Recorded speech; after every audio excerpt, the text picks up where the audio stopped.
RS classes में आपका स्वागत है। इसके पहले वीडियो में हमने आपको सरल रेखा का समीकरण बताया था कि सरल रेखा का समीकरण किस तरीके से ड्राइव करते हैं। इसके लिए मैंने आपको एक डेरिवेशन भी बताया था। अब इसी सरल रेखा के समीकरण से हम इसके कुछ और एप्लीकेशन देखेंगे जो कि न्यूमेरिकल में यूज होते हैं। तो आइए हम देखते हैं कि और कौन कौन से इसके एप्लीकेशन है जो कि हम जिसके द्वारा हम सरल रेखा के समीकरण को हल करते हैं या और सरल रेखा के समीकरण को हम डिटरमाइन कर सकते हैं। तो इसके वेरियस फॉर्म होते हैं जिससे कि हम सरल रेखा को निकाल सकते हैं। अलग अलग कंडीशन होती हैं, तो कुछ कंडीशन को यहाँ डिस्कस करते हैं। जैसे पहली कंडीशन है मूल बिंदु से होकर जाने वाली सरल रेखा का समीकरण। मूल बिंदु से होकर जाने वाली सरल रेखा का समीकरण।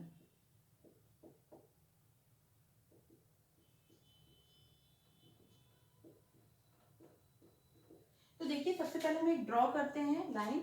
जो सरल रेखा होगी जो मूल बिंदु से होकर जाएगी वो कुछ इस तरीके से होकर जाएगी, यहाँ इस पॉइंट से। ठीक है, इसके निर्देशांक क्या है, 0 0 है। अब आप देख रहे हो ये एक्स एक्सिस है, ये वाई एक्सिस है, ये नेगेटिव एक्स एक्सिस है, नेगेटिव वाई एक्सिस है। ये सरल रेखा एक्स एक्सिस और वाई एक्सिस को कहीं भी इंटरसेप्ट कट नहीं कर रही है। हमने सरल रेखा का समीकरण देखा था y is equals to M X plus C. जब ये सरल रेखा x और y एक्सिस को किसी भी बिंदु पे कट नहीं कर रही है, इसका मतलब कि जो हमारा अंतःखंड है इंटरसेप्ट, उसकी वैल्यू कितनी होगी, 0। तो जो आपके पास इक्वेशन है y equals to M X plus C, यहाँ पर हम क्या करते हैं, वैल्यू रखेंगे 0। तो यहाँ पर जैसे आपने इस इक्वेशन में वैल्यू रखी, हमारे पास क्या आ जाएगा, y equals to M x मिलेगा। तो ये पहली कंडीशन है कि यदि हमें उस सरल रेखा का समीकरण निकालना है जो कि ना तो x एक्सिस पे ना तो y एक्सिस पे अंतःखंड कट करती है, तो उस सरल रेखा का समीकरण होता है y mx प्लस c, है ना। तो आपको क्वेश्चन किस तरीके का हो सकता है कि मूल बिंदु से होकर जाने वाली सरल रेखा का समीकरण जो अंतःखंड नहीं कट कर रही है, तो उस सरल रेखा का समीकरण क्या होगा, y बराबर mx होगा, mx। अब हम दूसरा देखते हैं, बिंदु x1 y1 से होकर जाने वाली रेखा का समीकरण।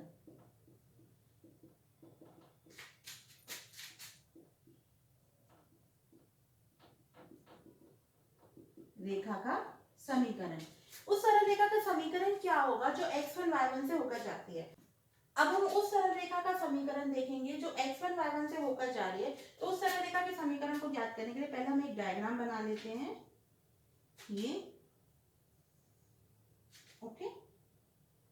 ये हमारी एक स्ट्रेट लाइन है, ठीक। इस पर एक बिंदु है यहाँ पर x1 y1 और एक बिंदु है हमारे पास यहाँ x और y, ठीक है।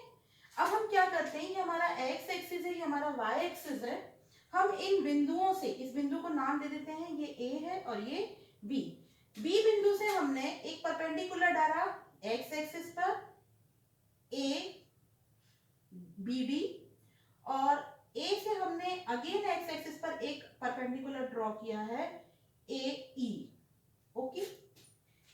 इसी तरीके से यहाँ पर आप देख रहे हो कि ये जो लाइन है ये क्या बना रही है, थीटा एंगल बना रही है।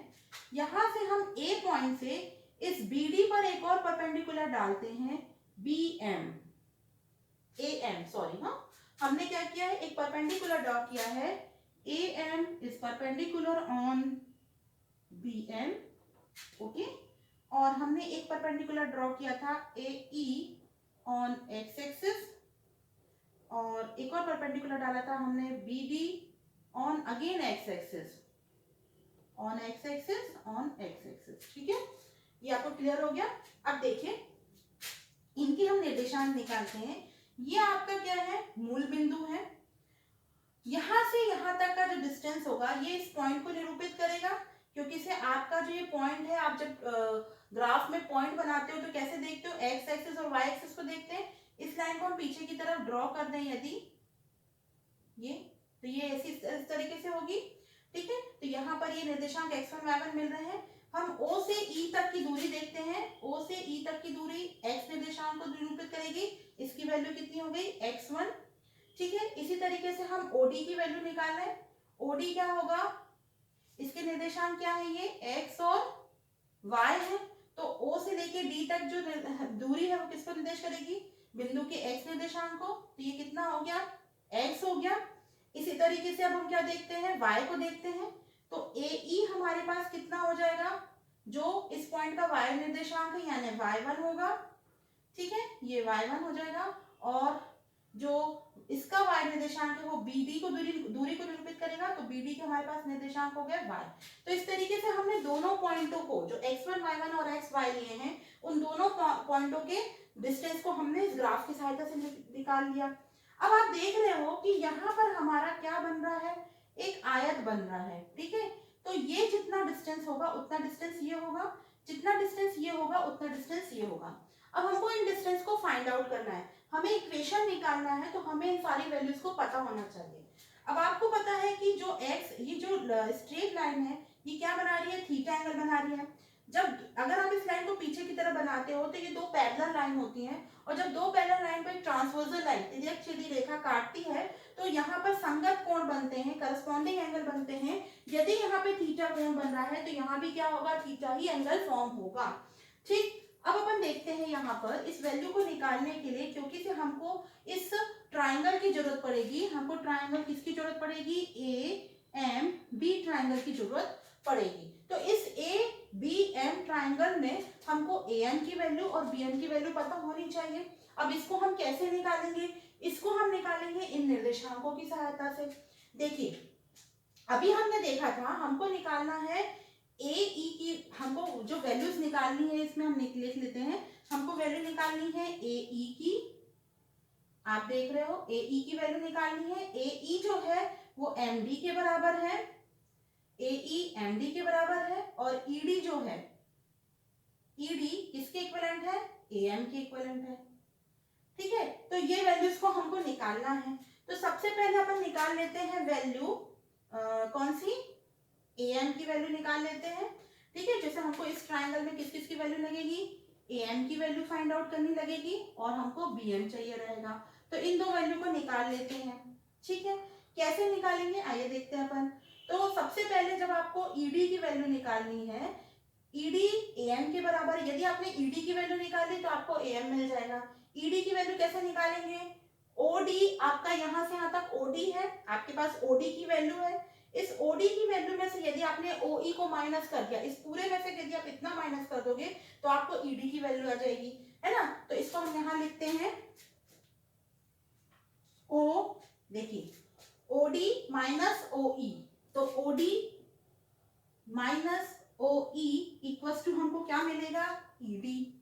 तो ये हमको वैल्यू मिल जाएगी ED। एक बार फिर से देख लीजिए, OD माइनस OE करेंगे तो ED की वैल्यू मिल जाएगी, और यदि आपको ED की वैल्यू मिल गई तो आपको AM की वैल्यू मिल जाएगी, ठीक है। OD की वैल्यू हमारे पास कितनी है, हमने यहाँ लिखी हुई है, कितनी है, X है। OE की वैल्यू आपके पास लिखी हुई है, कितनी है, X1 है। तो यहाँ पर हमने क्या लिख दिया, X1। तो हमारे पास क्या आ गया, ED आ गया, ठीक है। अब ED आ गया, ED किसके इक्विवेलेंट है, AM के। तो हमारे पास AM की वैल्यू कितनी आ गई, X माइनस X1 आ गई, ठीक है। इसी तरीके से हम किसकी वैल्यू निकालेंगे, अब हमको वैल्यू निकालनी है BM की। BM की वैल्यू निकालने के लिए अभी आपको क्या करना पड़ेगा, इस इतनी वैल्यू को निकालना है आपको, ये BM निकालना है, ये निकालना है BM। तो BM निकालने के लिए आपके पास BD है, इस पूरे में से यदि आप इतना माइनस कर दो तो BM की वैल्यू आ जाएगी, ठीक है। ये पूरी आपकी क्या है, BD है, इस BD में से यदि आप इतना माइनस कर दोगे तो आपके पास क्या आ जाएगा, BM, है ना। ये पूरे में से आपने इतना माइनस किया तो क्या आएगा, BM आ रहा है। तो अब आप क्या करोगे, इसको फाइंड आउट करना है BM को, तो आपको क्या करना पड़ेगा, BD माइनस MD करोगे तो आपके पास क्या आ जाएगा, BM आ जाएगा। देखिए BD माइनस MD करा आपने तो BM आ गया। अब आप देखिए आपके पास BD की वैल्यू कितनी है, BD की वैल्यू आपके पास Y है, तो BD की जगह हमने क्या रखा, Y। अब आपके पास MD कितना है, MD जो है वो AE के बराबर है, इज दैट क्लियर। और अगर MD AE के बराबर है तो AE किसके बराबर है, Y1 के। तो हम यहाँ पे क्या लिख सकते हैं, Y1। तो ये आपके पास क्या आ गया, BM आ गया, ओके। अब देखिए हमारे पास BM की वैल्यू भी आ गई, BM कितना मिला हमको, Y माइनस Y1 मिला। अब हमारे पास इस जो ट्राइंगल है AMB ट्राइंगल, इस इसमें टेन थीटा हमारे पास क्या होता है, m slope of the line, ठीक है, ठीक है। अब देखिए ये किसके बराबर होता है, m, ये आपका होता है परपेंडिकुलर अपॉन बेस। अब आपकी परपेंडिकुलर की वैल्यू कितनी है, bm है, और आपकी बेस की वैल्यू कितनी है, am है, ठीक है। तो देखिए अब हमारे पास am भी है, bm भी है। यहां पर आप जब वैल्यू रखोगे तो हम रखेंगे m इक्वल्स टू, bm की वैल्यू आपके पास कितनी है, bm की वैल्यू है y माइनस y1, और am की वैल्यू कितनी है, x माइनस x1। आप इसको क्रॉस मल्टीप्लीकेशन करोगे तो x minus x1 m is equals to y minus y1, ये आपके पास आएगा, ठीक है। इसको अपन यहाँ राइट हैंड साइड में इस तरीके से लिखना है, तो y minus y1 is equals to m x minus क्या हो जाएगा, x1। तो ये हमारे पास उस स्ट्रेट लाइन का इक्वेशन आएगा जो कि बिंदु x1 y1 से होकर जाती है।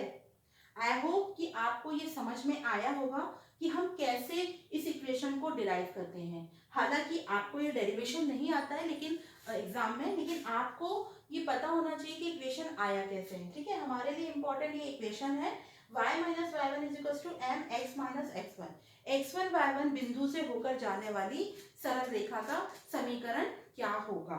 आई होप कि आपको ये समझ में आया होगा। इसकी नेक्स्ट वीडियो में मैं आपको और दूसरे और एप्लीकेशंस के साथ आऊंगी। अभी मैंने आपको 2 एप्लीकेशन बताए हैं, नेक्स्ट वीडियो में मैं आपको और एप्लीकेशन बताऊंगी जो कि हमको यूज होते हैं और उससे रिलेटेड न्यूमेरिकल है, ठीक है। तो आपको अगर कोई भी इसमें चीज समझ में नहीं आई तो आप कमेंट बॉक्स में लिख सकते हैं। Thank you.